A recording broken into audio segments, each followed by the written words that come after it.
नमस्कार साथियों। कल की क्लास में हमने जो देखा था राजस्थान के भौगोलिक प्रदेशों में पश्चिम के रेतीले मैदान के दो भाग। आज पश्चिम के रेतीले मैदान में कल की बात से आगे शुरू करते हैं, ठीक है ना।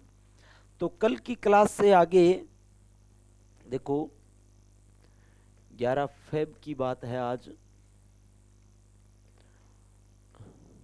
इससे आगे की जो बात हम कर रहे हैं, पश्चिम के रेतीले मैदान के कुछ एक विशेष भाग या मरुस्थल, अपना जो है मरुस्थल के अन्य प्रमुख भाग, ये चर्चा हम करेंगे। ये अन्य प्रमुख भाग है कौन कौन से, मरुस्थल के मुख्य भाग है कौन कौन से, इनकी चर्चा हम करेंगे। मरुस्थल के अन्य प्रमुख भाग। बात कहां से शुरू होती है भाई? बात शुरू होती है सबसे पहले, यहां पर मैं नाम लूं एक पलाया। पलाया झील जिनको हम बोलते हैं, पलाया झील। और पलाया के बाद में, पलाया के साथ में जो चर्चा हम करने वाले हैं वो है अपना रन या टाट। इसके बाद में तीसरी बात जो हम करने वाले हैं वो है बालसन। और चौथी बात इनके साथ में जो हम करने वाले हैं वो अपना है खड़ीन।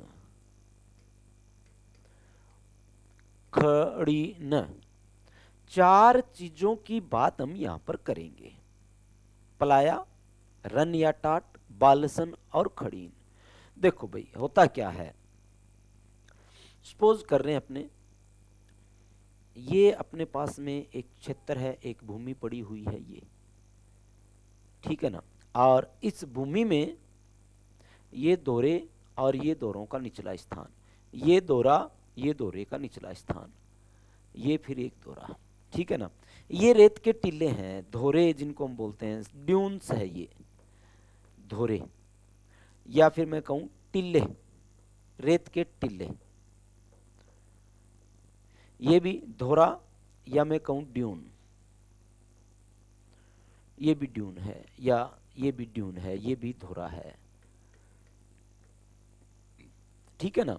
विशेष बात क्या आती है, देखो जरा, देखो दोहरों के बीच जब वर्षा ऋतु आती है ना, वर्षा ऋतु जून जुलाई अगस्त सितंबर तक, 15 जून से 15 सितंबर तक या मध्य जून से मध्य सितंबर तक जब अपनी वर्षा ऋतु आती है, इस वर्षा ऋतु में क्या होता है, दोहरों के बीच की ये जो भूमि है ना, समतल भूमि जो होती है थोड़ी बहुत, इस भूमि में क्या होता है भाई, वर्षा जल इकट्ठा हो जाता है। ये वर्षा जल इकट्ठा हो गया यहाँ पर, और जब ये वर्षा जल इकट्ठा हुआ है ना यहाँ पर, तो यहाँ पर कुछ समय के लिए पानी जो इकट्ठा हुआ है उस पानी को कहते हैं अस्थायी झील।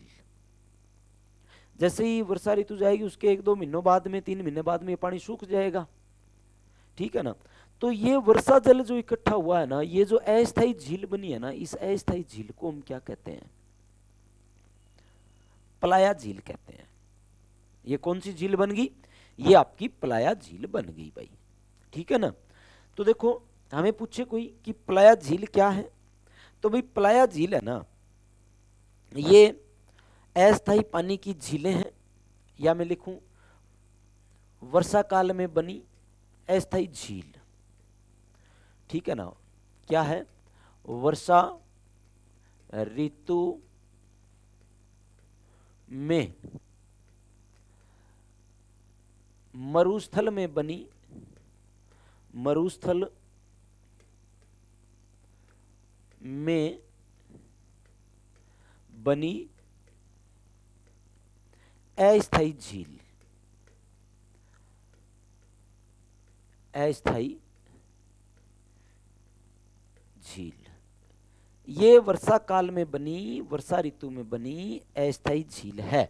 इस झील को हम क्या कहते हैं? पलाया झील कहते हैं। वर्षा ऋतु में बनी अस्थायी झील है। दूसरी विशेष बात, रन या टाट क्या है भाई साहब? होगा क्या, ये जब पानी सूख जाएगा, ये पानी जब सूख जाएगा ना, इस पानी के सूखने के बाद यहां पर मिट्टी जो है ना वो दलदली मिट्टी हो जाएगी। ये दलदली मिट्टी जो है ना वो रन या टाट कहलाएगी।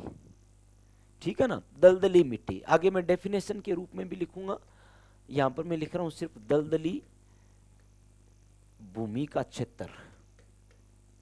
भूमि का क्षेत्र क्या कहलाता है भाई? रन या टाट कहलाता है। राजस्थान में काफी सारे रन हैं, जैसलमेर में सर्वाधिक रन है, प्लाया झीलें भी सर्वाधिक जैसलमेर में। बताऊंगा पूरा आपको, एक बार डायग्राम में बता रहा हूं सिर्फ मैं आपको। अब क्या होगा भाई, ये मिट्टी का दलदलापन हो गया, अब इस क्षेत्र को मैदानी क्षेत्र में तब्दील करना है, बदलना है। ठीक है ना, तो ये जो मैदानी क्षेत्र जो होगा ना, पूरा जो मैदानी क्षेत्र होगा, इस मैदानी क्षेत्र को कहते हैं बालसन। इस मैदानी क्षेत्र को क्या कहते हैं हम? बालसन कहते हैं। ठीक है ना, ये कौन सा क्षेत्र है? ये मैदानी क्षेत्र है। मरुस्थल का मैदानी क्षेत्र बालसन कहलाता है। और साथ में ही ये मैदानी क्षेत्र जो है ना, पश्चिम के रेतीले मैदान में ये जो मैदानी क्षेत्र अवस्थित है ना, इस मैदानी क्षेत्र में की जाने वाली कृषि खड़ीन कृषि कहलाती है। मरुस्थलीय क्षेत्र में की जाने वाली, मरुस्थल में की जाने वाली कृषि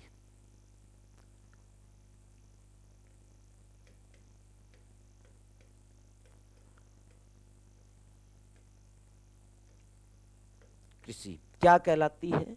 खड़ीन कहलाती है गुरुजी। मरुस्थलीय क्षेत्र में की जाने वाली मैदानी कृषि को हम खड़ीन कहते हैं। मरुस्थल में की जाने वाली कृषि, या पश्चिमी राजस्थान में की जाने वाली कृषि, या जैसलमेर बाड़मेर में की जाने वाली कृषि क्या कहलाती है? ये आपकी कहलाती है भाई, मरुस्थलीय क्षेत्र में जो कृषि की जाती है उसको खड़ीन कृषि कहते हैं। पालीवाल ब्राह्मणों ने, पालीवाल ब्राह्मण जो थे ना, उन्होंने ये कृषि जो है वो शुरू की थी भाई। किसने की थी? पालीवाल ब्राह्मणों ने ये कृषि शुरू की थी। समझ में आ गई होगी बात शायद आपके। दूसरी विशेष बात देखो, ये मरुस्थल पड़े हुए हैं लंबे लंबे, ठीक है ना, इस मरुस्थल के बीच की ये जो सिद्धि भूमि पड़ी हो ना, सिद्धि भूमि अगर पड़ी है ना, तो इस सिद्धि भूमि को हम कहते हैं अभिनति। अभिनति दो मरुस्थलीय क्षेत्र या दो दोरों के बीच में पड़ी समतल प्लेन भूमि क्या कहलाती है? अभिनति कहलाती है। ये चीज भी आपको ध्यान में रखनी है इसमें। ठीक है ना, तो अब इनके बारे में अपने लिख करके सारी बात जो है वो करने वाले हैं कि ये चीज जो है वो आपकी क्या थी भाई। ठीक है ना, ये चीज आपकी क्या थी। देखो सबसे पहले हम देखेंगे प्लाया झील, फिर रन या टाट, फिर बालसन, फिर खड़ीन। यहां पर डायग्राम के रूप में तो आपने देख लिया ये चीज। अब देखें भाई, देखो सबसे पहले मैं लिखूं यहां पर प्लाया झील। प्लाया झील, अब प्लाया झील है क्या?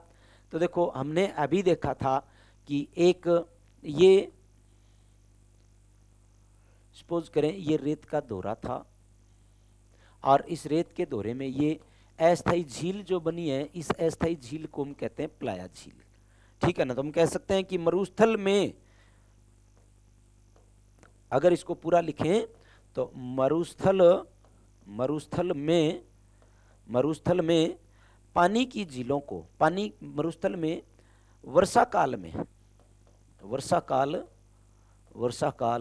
में बनी पानी की अस्थायी झील, पानी की अस्थायी झील, अस्थायी झील क्या है? प्लाया झील है। ठीक है ना। अब दूसरी बात, प्लाया झील जैसलमेर में सर्वाधिक है। जैसलमेर में सर्वाधिक है, जैसलमेर में सर्वाधिक है। एक नंबर बात। अब एक विशेष बात और आती है, ये प्लाया झीलें है ना, इनको इस कृषि के आधार पर, ये जो खेती हमने खड़ीन खेती की है ना, इस खेती के आधार पर कई बार या कई किताबों में खड़ीन झीलें भी लिखा हुआ है, वो चीज भी आप ध्यान में रखना भाई। क्या नाम दिया गया? खड़ीन झीलें, ठीक है ना। तो हमें पूछे कि पालीवाल ब्राह्मणों से संबंधित झील कौन सी है, तो खड़ीन झीलें हैं। दूसरी विशेष बात, अब इसका जो क्षेत्र है ना, इस क्षेत्र से संबंधित दूसरा क्षेत्र है आपका, और वो क्षेत्र आपका है रन या टाट। कौन सा है? रन या टाट। हमने देखा ये रेत का दौरा, और यहां पर जो अस्थायी झील जो बनी थी ना, कालांतर में ये झील यहां से सूख जाएगी, और सूख करके क्या होगा भाई? दलदलापन बन जाएगा मिट्टी का, ठीक है ना। मरुस्थल में मिट्टी का दलदलापन, मरुस्थल में मिट्टी का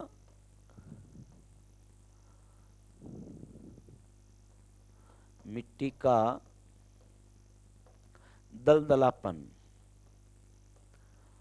दलदलापन क्या कहलाता है? मरुस्थल में मिट्टी का दलदलापन क्या कहलाता है भाई? रन या टाट। अब कौन कौन से रन है प्रमुख? तो भाई जैसलमेर में है ना काफी सारे रन हैं, तो देखो कनोड़, कनोड़, बरमसर, बरमसर, बाकरी और पोकरण, ये सारे रन कहाँ हैं? तो गुरुजी ये सारे रन है ना जैसलमेर में हैं, ये ध्यान में रखना है आपको। जैसलमेर। फिर आता है थोब, थोब रन कहाँ है? बाड़मेर में, बाड़मेर। फिर आता है फड़ौदी, फड़ौदी और बाप, फड़ौदी और बाप, ये दोनों है जोधपुर में,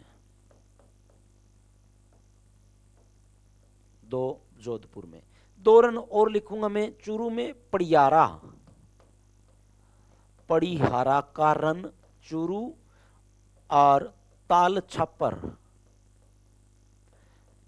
ताल छापर रन भी, ये दोनों है चूरू जिले में। तो ये सारे प्रमुख रन हैं जिनमें से प्रश्न भी आता है भाई, कौन सा रन कहाँ है, कौन सा रन कहाँ है, कौन सा रन कहाँ है। मिलान में भी आ जाता है कई बार, तो ये चीज आपको विशेषतः ध्यान में रखनी है। आपको कनोड़, बरमसर, बाकरी, पोकरण पूछे तो जैसलमेर में, थोबरन पूछे तो बाड़मेर में, फड़ौदी और बाप पूछे तो जोधपुर में, पड़ियारा और ताल छापर पूछे तो चूरू जिले में आपके ये रन शामिल है भाई, ठीक है ना। अब दूसरी जो विशेष बात आती है वो अपने यहां पर करेंगे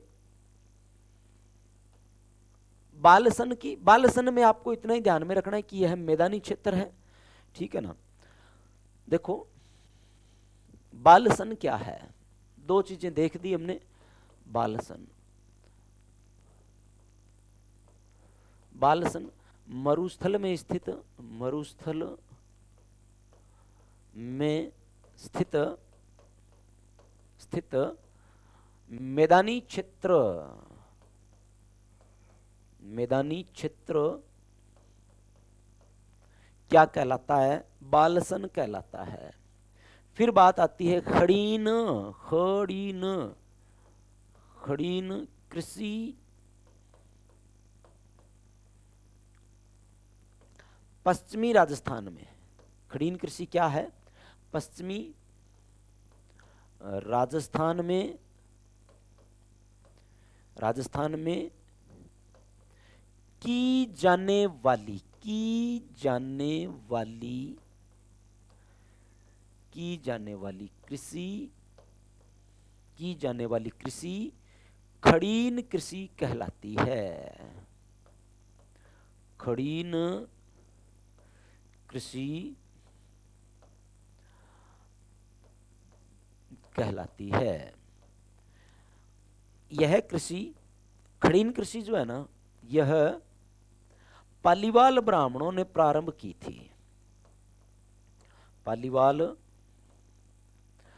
ब्राह्मणों ने प्रारंभ की थी, प्रारंभ की थी। यह पालीवाल ब्राह्मणों ने प्रारंभ की थी। खड़ीन कृषि किसने प्रारंभ की थी?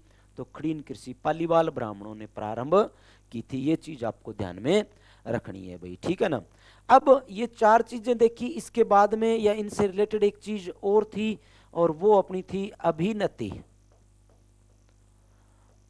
अभिनति, अभिनति क्या है? अभिनति है भाई, देखो ये रेत का दोरा है और ये भी रेत का दोरा है, ठीक है ना। रेत के दोरे में ये समतल भूमि जो पड़ी हुई है ना, उसको हम क्या कहते हैं? अभिनति कहते हैं। ये दोरा है, रेत का दोरा, और ये भी रेत का दोरा है। दो दोरों के बीच पड़ी समतल भूमि क्या कहलाती है? अभिनति कहलाती है। ये चीज आपको ध्यान में रखनी है, ठीक है ना। दो रेत के दोरों के दो ड्यून्स के बीच में पड़ी प्लेन भूमि क्या कहलाती है? प्लेन लैंड क्या कहलाती है? वो आपकी अभिनति कहलाती है। ये चीज आपको ध्यान में रखनी है, ठीक है ना। तो दोरों के बीच स्थित, दोरों के बीच स्थित स्थित समतल भूमि, समतल भूमि, समतल भूमि अभिनति कहलाती है। अभिनति कहलाती है। दो दोरों के बीच पड़ी प्लेन भूमि अभिनति कहलाती है। इससे आगे देखो,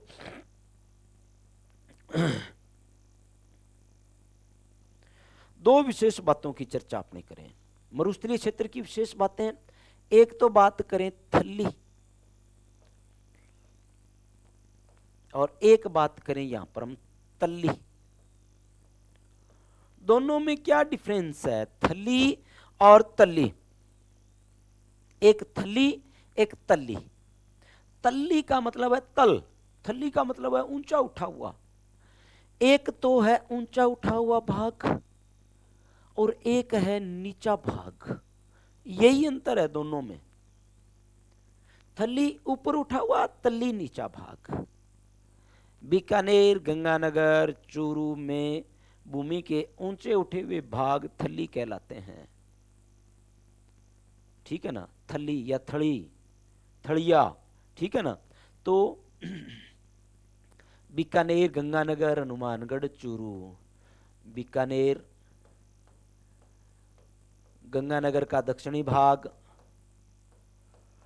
हनुमानगढ़ का भी दक्षिणी भाग, और चूरू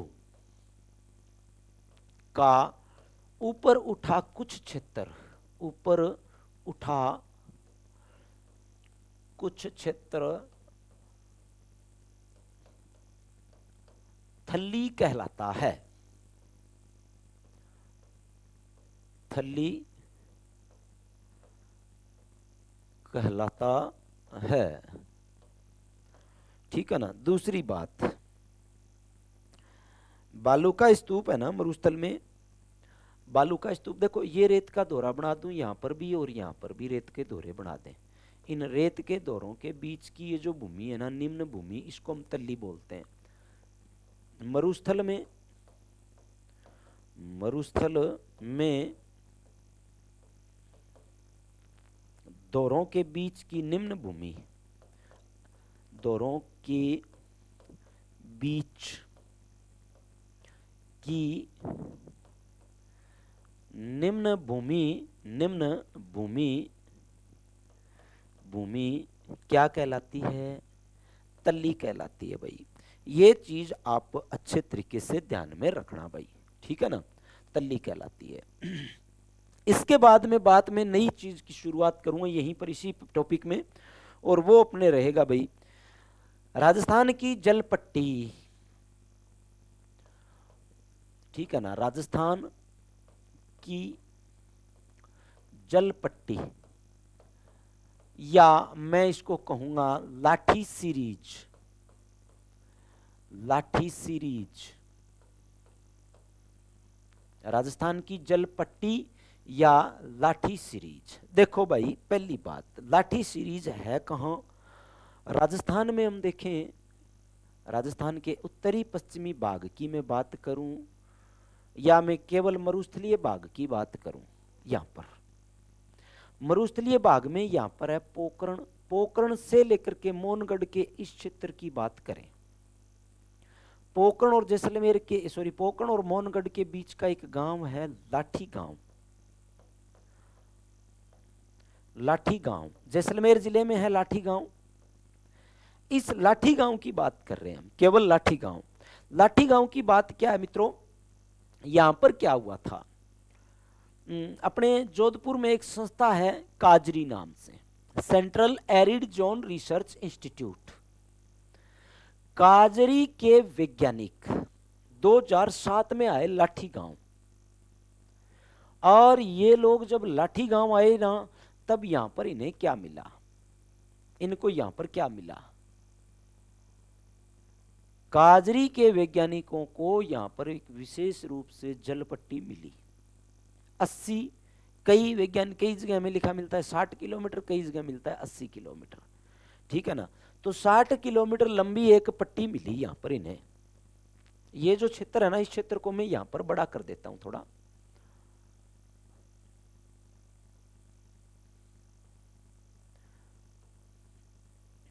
ये एक पट्टी मिली 60 किलोमीटर लंबी, सपोज कर लें ये एक पट्टी थी। कितनी लंबी पट्टी है? 60 किलोमीटर लंबी एक पट्टी इन्हें यहां पर मिली। किसे खोज, खोज किसने करी? तो खोज आती है काजरी, central arid zone research institute, 2007। काजरी ने खोज करी थी 2007 में। यह चीज आपको ध्यान में रखनी है। अब काजरी जब यहां पर आई तो काजरी को मिला क्या? पहली बात, ये एक जलपट्टी थी। ये जलपट्टी कहां से कहां तक थी? तो ये जलपट्टी आपकी पोकरण, पोकरण से लेकर के मोहनगढ़ तक थी, मोहनगढ़ तक। कहां से कहां तक? पोकरण से मोहनगढ़ तक। क्या मिला? एक भूगर्भीय जलपट्टी मिली, ठीक है ना। पहली बात क्या मिला? भूगर्भीय जलपट्टी, भूगर्भीय जलपट्टी मिली, मीठे पानी का क्षेत्र था, ठीक है ना। दूसरी बात क्या मिला? इस क्षेत्र में सेवण घास मिली, सेवण घास जिसे कहते हैं ल्यूसीरियस सिडिकुस, ल्यूसीरियस सिडिकुस।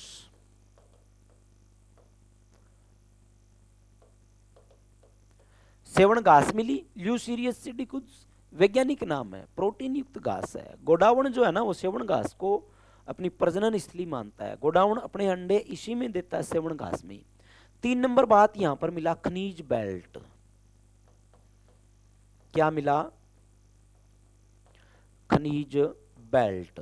ये 3 विशेष चीजें इन्हें यहां पर मिली, पोकरण से मोहनगढ़ तक। और चौथी विशेष बात और क्या मिला? तो इसमें क्या है, एक जो लाठी सीरीज है ना, इस लाठी सीरीज के क्षेत्र में एक हैंडपंप लगा हुआ मिला। ये हैंडपंप लगा हुआ मिला यहां पर।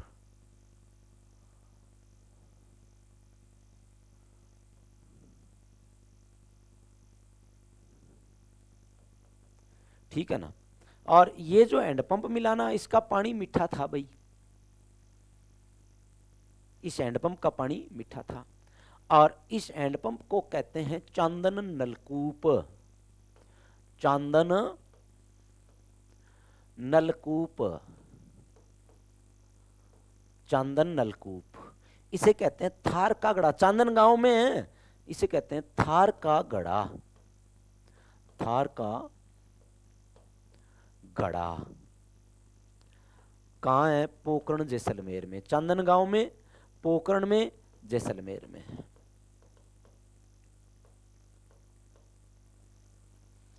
तो ये चीजें इस लाठी सीरीज की थी भाई अपनी, ठीक है ना। पोकरण से मोहनगढ़ के बीच की ये आपकी लाठी सीरीज थी। इसमें सेवन घास भी मिली है और खनिज बेल्ट भी इसमें मिला है। और चांदन नलकूप चांदनगांव जैसलमेर के पोकरण का है, ठीक है ना। तो ये थार का घड़ा कहलाता है चांदन। राजस्थान में एक और जलपट्टी मिली हुई है। ये तो पहली जलपट्टी की बात हम कर रहे हैं, ठीक है ना। दूसरी जलपट्टी जो है ना, बैतू बाड़मेर से लेकर के सांचौर जालोर तक है। ये तो हमने पहली जलपट्टी की बात कर दी। एक और दूसरी जलपट्टी है, मैं कहूं राजस्थान की दूसरी जलपट्टी, राजस्थान की दूसरी जलपट्टी, दूसरी जलपट्टी बायतू बाड़मेर से, बायतू बाड़मेर से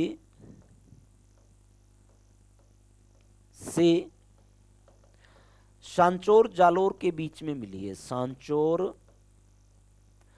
जालोर के बीच में, जालोर के बीच में मिली है। तो दूसरी जलपट्टी हमें कहां पर मिली है? बैतू बाड़मेर से सांचौर जालोर के बीच में एक और जलपट्टी हमें मिली है। सही दिखाई दे रहा होगा भाई, ये बता देना आप, है ना। अब इसके बाद में लाठी सीरीज के बाद में देखो, लाठी सीरीज की बात हमने करी, 2007 में लाठी सीरीज की खोज हुई है। खोजकर्ता कौन है? काजरी है, central arid zone research institute 1959। काजरी की स्थापना 1959 में हुई थी, ठीक है ना। तो यहां पर हमें देखो क्या मिला है लाठी सीरीज के क्षेत्र में, पोकरण से मोहनगढ़ तक 60 या 80 किलोमीटर लंबी एक भूगर्भीय जलपट्टी मिली है लाठी गांव जैसलमेर का। दूसरी बात यहां पर सेवन घास मिली है। तीसरी बात यहां पर खनिज बेल्ट मिला है, ठीक है ना। और दूसरी बात, इस लाठी सीरीज के क्षेत्र में एक हैंडपंप है, नलका जिसको बोलते हैं, ठीक है ना। एक हैंडपंप मिला है। चांदन नलकूप, जैसलमेर के पोकरण का गांव है चांदन, इसलिए इसको कह दिया चांदन गांव का नलकूप, जिसे थार का गड़ा कहते हैं, जो पोकरण जैसलमेर में है। चांदन गांव पोकरण जैसलमेर में है, ठीक है ना। इससे आगे की बात जब हम करें तो अपने बात आ जाती है भाई आकल गांव की या आकल वुड फॉसिल्स पार्क की। आकल would fossils park, fossils park, Akal wood fossils park Jaisalmer.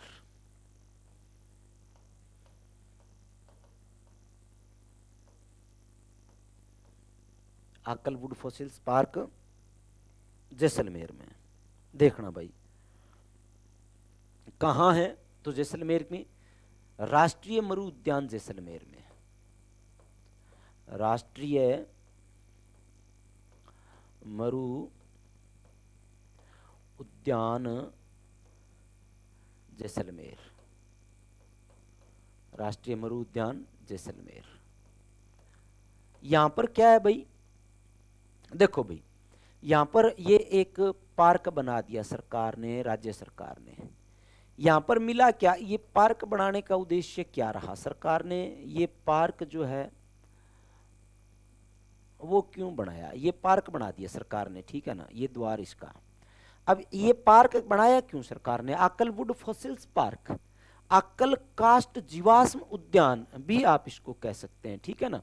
क्या नाम दे सकते हैं आप इसको? आकल कास्ट जीवाश्म, ये भी नाम दे सकते हैं, जीवाश्म उद्यान, उद्यान ये है। अब यहां पर मित्रों हमें मिला क्या है, यहां पर लकड़ी के 25 अवशेष मिले हैं, 25 अवशेष है लकड़ी के, ऐसे करके ये लकड़ी के 25 अवशेष मिले हैं, कास्ट अवशेष हमें मिले हैं इसमें, ठीक है ना। कास्ट अवशेष,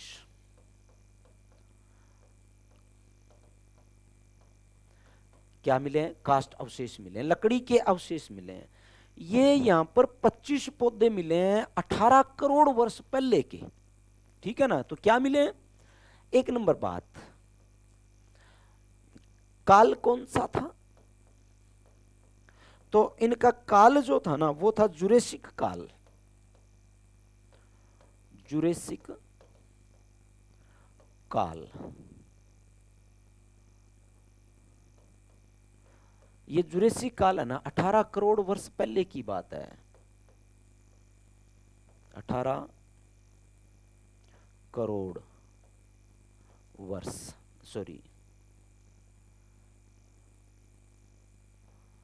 18 करोड़ वर्ष, या फिर मैं लिख सकता हूं 180 मिलियन वर्ष, 180 मिलियन पुरानी बात है, 18 करोड़ वर्ष पहले की बात है। जुरेसिक काल जब था ना उस काल के कितने पौधे मिले हैं?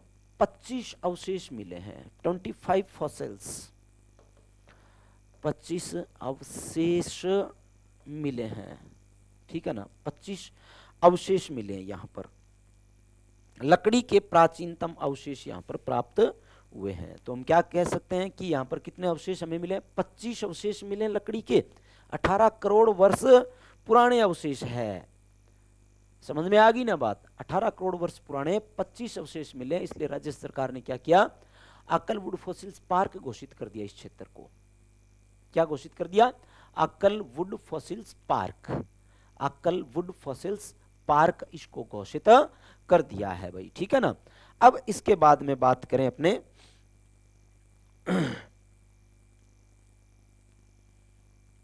बाप बोल्डर की।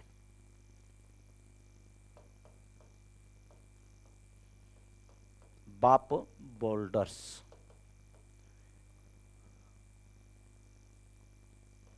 बाप बोल्डर क्या है? देखो भाई, बाप बोल्डर है जोधपुर में, बाप बोल्डर जोधपुर में, ठीक है ना। ये है भाई, है क्या? हिमनद या हिमानी कहूं मैं, हिमानी निक्षेपण के द्वारा जमा हुए, हिमानी निक्षेपण, हिमानी निक्षेपण से जमा हुआ क्षेत्र, जमा हुआ क्षेत्र क्या है? ये जो कंकड़ पत्थर, या मैं कहूं कि बोल्डर, बोल्डर क्या होता है? कंकड़ पत्थर का क्षेत्र।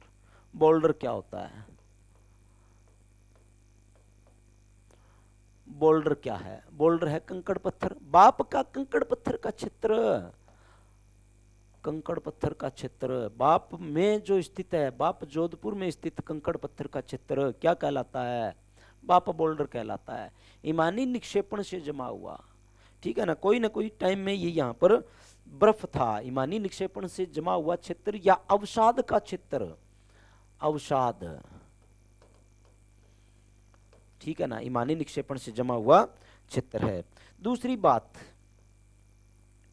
देखो, अब पुराने आधार पे जोधपुर जिला और नए आधार पे अगर आपको पूछे तो यहाँ पर फड़ौदी आ जाता है भाई, ये भी आपको ध्यान में रखनी है बात, ठीक है ना।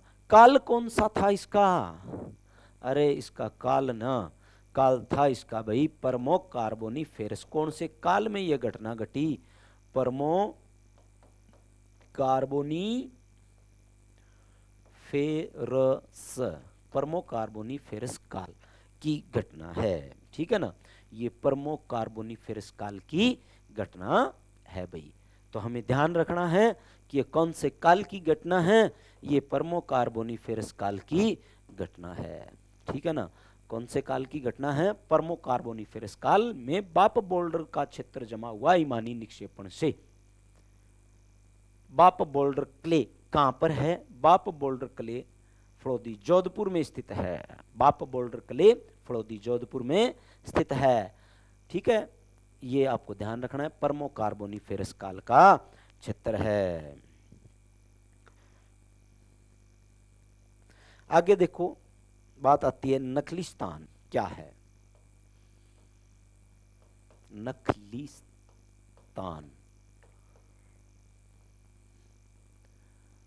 नखलिस्तान, देखो नखलिस्तान क्या होता है। ये होता है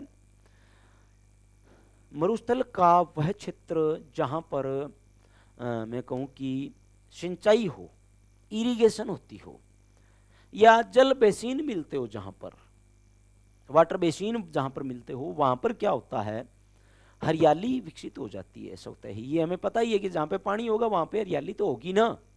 तो मरुस्थल का वह क्षेत्र जहां पर पानी की वजह से हरियाली विकसित हो गई हो, उस मरुस्थलीय क्षेत्र को नखलिस्तान कहते हैं। क्लियर समझ में आ गई होगी शायद तक आपके कि मरुस्थल में जल बेसिन के कारण हरियाली का विकसित होना, मरुस्थल में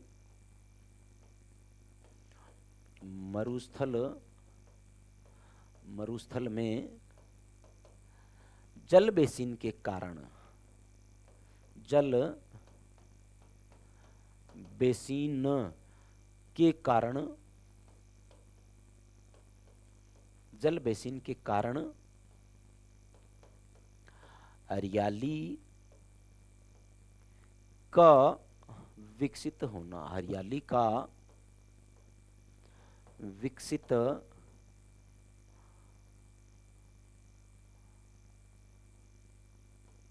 विकसित है ये, हरियाली का विकसित होना,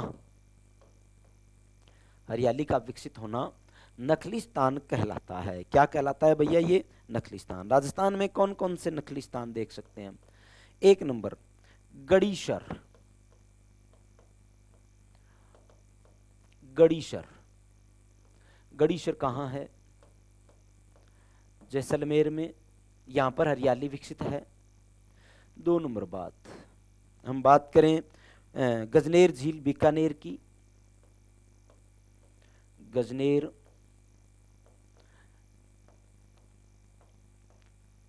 बीकानेर, एक गड़ीसर एक गजनेर, दोनों अपने क्या है भाई, दोनों अपने जो है वो नखलिस्तान के क्षेत्र माने जाते हैं, क्योंकि यहां पर क्या हुआ था, नखलिस्तान के कारण हरियाली विकसित हो गई क्षेत्र में।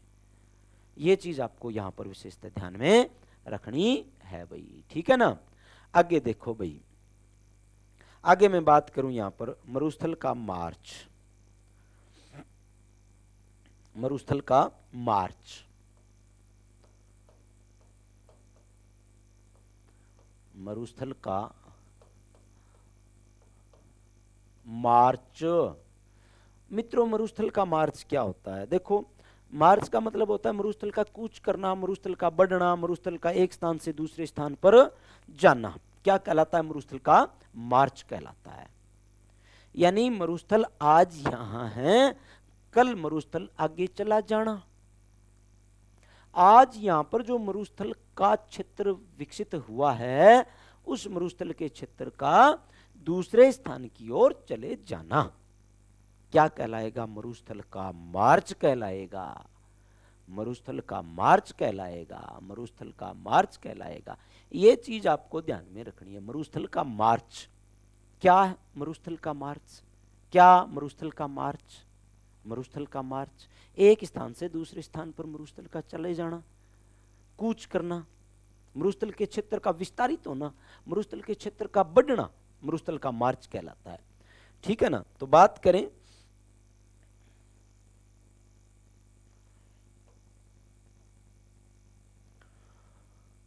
मरुस्थल का, मरुस्थल का गतिशील या स्थानांतरण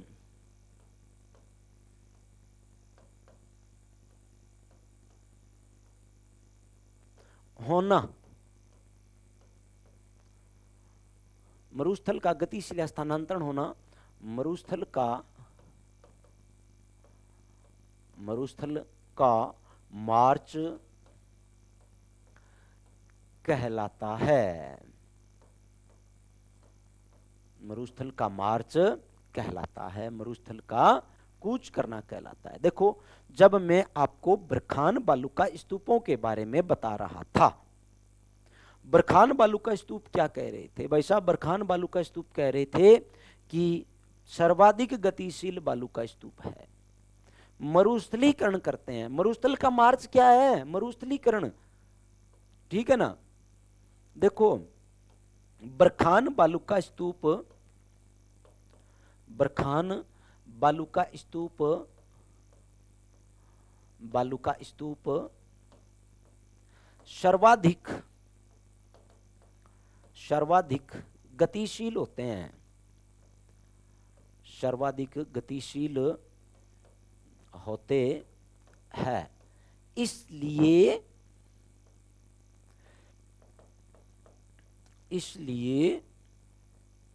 ये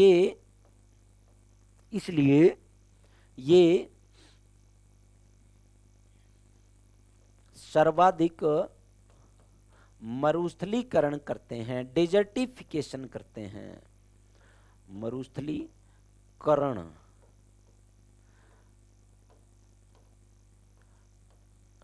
करते हैं, सर्वाधिक मरुस्थलीकरण करते हैं। अब मरुस्थल जब बढ़ रहा है ना, तो वो किस दिशा से किस दिशा की ओर जाएगा? राजस्थान में मूलतः मरुस्थलीकरण पश्चिम से पूर्व की ओर होता है भाई, ठीक है ना। तो ये चीज आपको ध्यान में रखनी है। या फिर मैं कहूं मरुस्थलीकरण की दिशाएं, दो दिशाएं देखें, मरुस्थल किस दिशा से किस दिशा की ओर जा रहा है। या तो मैं कहूं अपने पश्चिम दिशा से, पश्चिम से पूर्व की ओर, या फिर यहां पर मैं कह सकता हूं दक्षिण पश्चिम से उत्तर पूर्व की ओर। यह भी मरुस्थलीकरण की दिशा है, ठीक है ना। दक्षिण पश्चिम से उत्तर पूर्व की ओर मरुस्थलीकरण की दिशा रहती है। अब विशेष बात, यह बात तो होगी अपने मरुस्थलीकरण की। इस मरुस्थलीकरण को रोकने के लिए सरकार क्या कर रही है? ये जो मरुस्थलीकरण हो रहा है ना, इस मरुस्थलीकरण को रोकने के लिए सरकार क्या क्या प्रयास किए जा रही है, ठीक है ना। तो सरकार ने एक ऑपरेशन चलाया, ऑपरेशन खेजड़ा। कौन सा ऑपरेशन चलाया बेटा? ऑपरेशन खेजड़ा चलाया, ऑपरेशन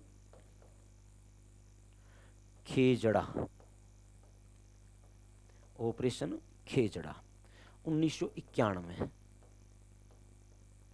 मरुस्थलीकरण को रोकने के लिए, मरुस्थलीकरण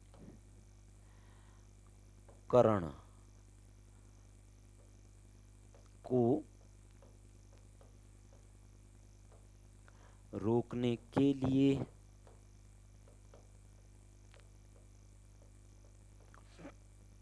मरुस्थलीकरण को रोकने के लिए ये ऑपरेशन खेजड़ा चला था, ठीक है ना। अब इसके बाद में मरुस्थल की और बातें करें, थार के मरुस्थल की। तो देखो, थार का मरुस्थल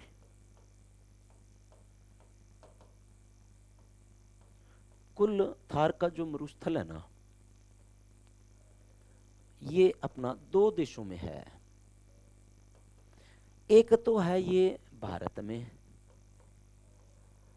एक है ये पाकिस्तान में, भारत और पाकिस्तान में है। अब भारत में जो थार का मरुस्थल है ना, वो टोटल का 85% है, और पाकिस्तान में बचा हुआ 15% है। अब भारत में ये जो मरुस्थल है ना, देखो कुल मरुस्थल, थार के मरुस्थल का क्षेत्रफल लगभग 2,39,000 के आसपास है, ठीक है ना। थार के मरुस्थल का क्षेत्रफल जो है वो लगभग 2,39,000 के आसपास, 2,39,000 के आसपास है।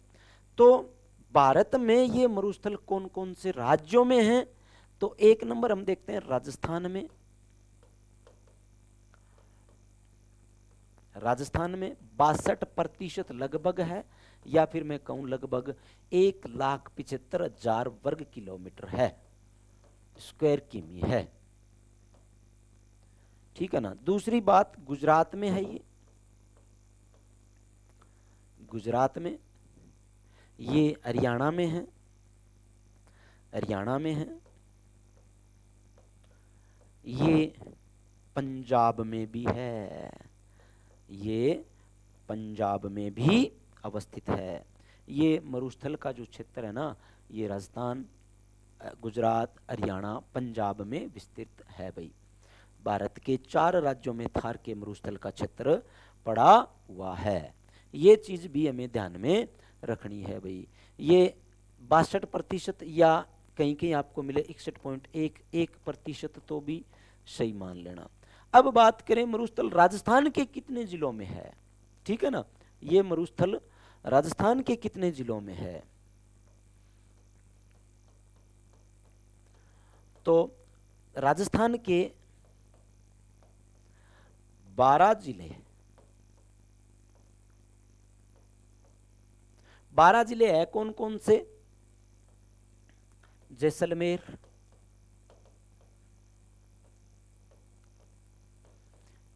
बीकानेर, बाड़मेर, जोधपुर, नागौर,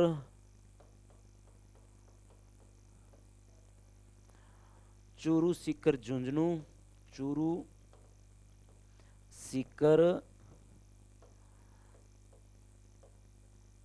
झुंझुनू, गंगानगर, हनुमानगढ़, पाली, जालोर,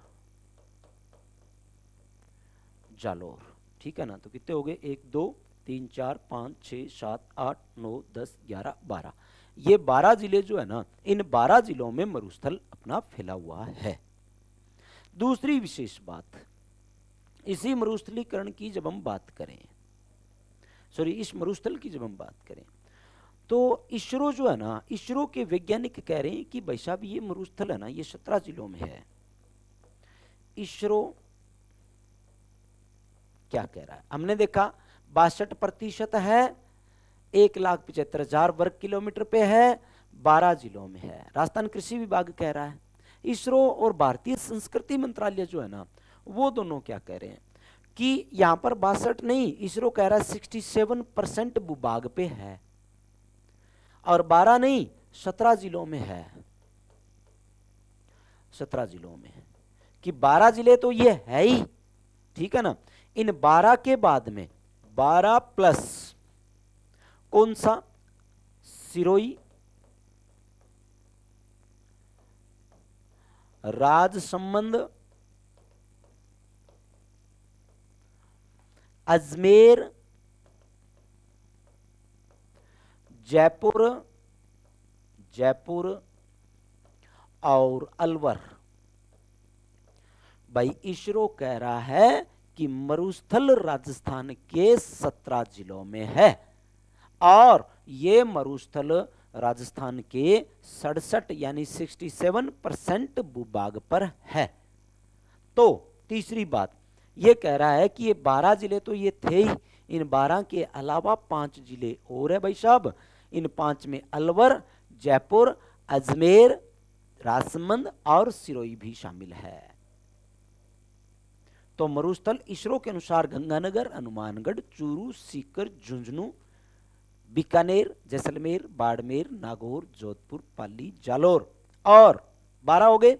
इनके बाद में सिरोही, राजसमंद, अजमेर, जयपुर, अलवर में भी विस्तारित है। तो मरुस्थल के बारे में इसरो की रिपोर्ट ये है भाई, इसरो की रिपोर्ट है कि 67% भूभाग पर है, और राजस्थान के 17 जिलों में ये मरुस्थल जो है वो फैला हुआ है। आगे मरुस्थल के महत्व की बात करें, मरुस्थल का महत्व,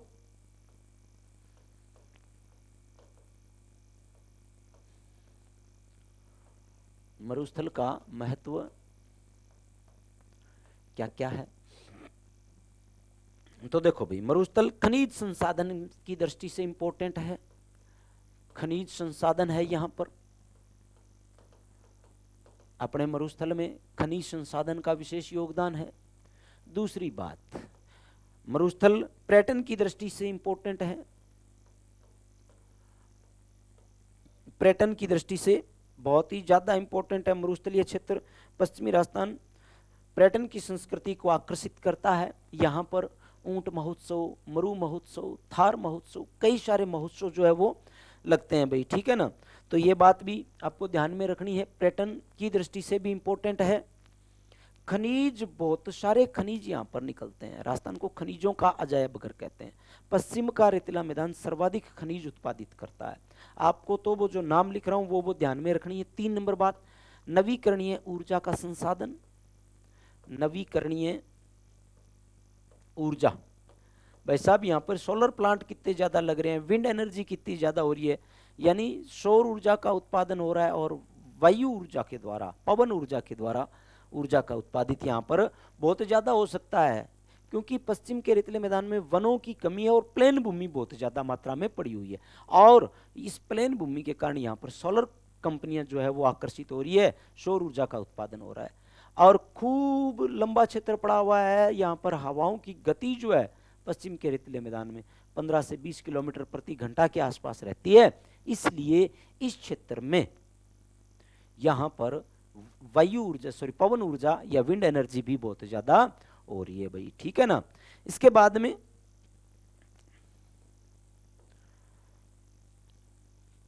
पशु संपदा भी ठीक है, यहाँ पर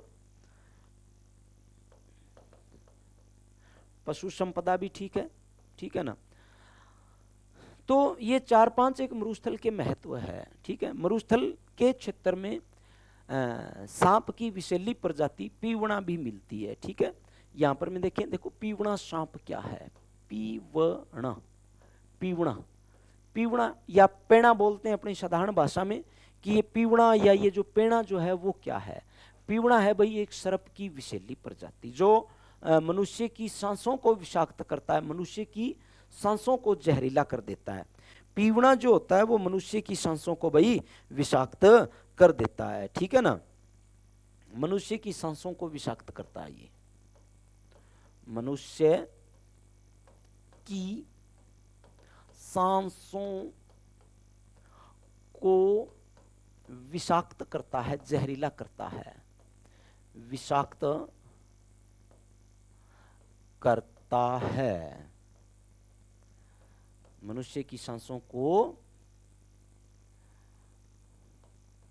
विषाक्त करता है या जहरीला करता है, ठीक है ना। सर्वाधिक कहां पर मिलते हैं, तो सर्वाधिक मिलते हैं जैसलमेर में। सर्वाधिक कहां पर मिलते हैं, तो सर्वाधिक मिलते हैं जैसलमेर में। आगे बात आती है इसके बाद में, दोहरे क्या है या धारियान क्या है, धरियन क्या है। लहरदार बालू का स्तूप है भाई ये, लहरदार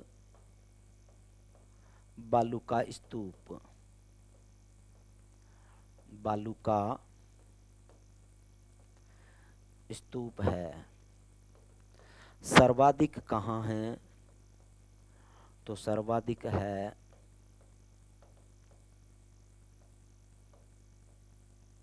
जैसलमेर में। सर्वाधिक बालू का स्तूप कहां पर है, तो सर्वाधिक बालू का स्तूप आपके है भैया जैसलमेर में है, ठीक है ना। ये विशेष रूप से हमने बड़े लेवल की जो बात की है, पश्चिम के रेतीले मैदान की बात करी है। आगे की चर्चा जो हम करेंगे वो अपनी रहेगी नए भौगोलिक प्रदेश अरावली के बारे में। आज की क्लास में इतना ही, कल से फिर से मिलेंगे, तब तक के लिए धन्यवाद, नमस्कार, जय हिंद।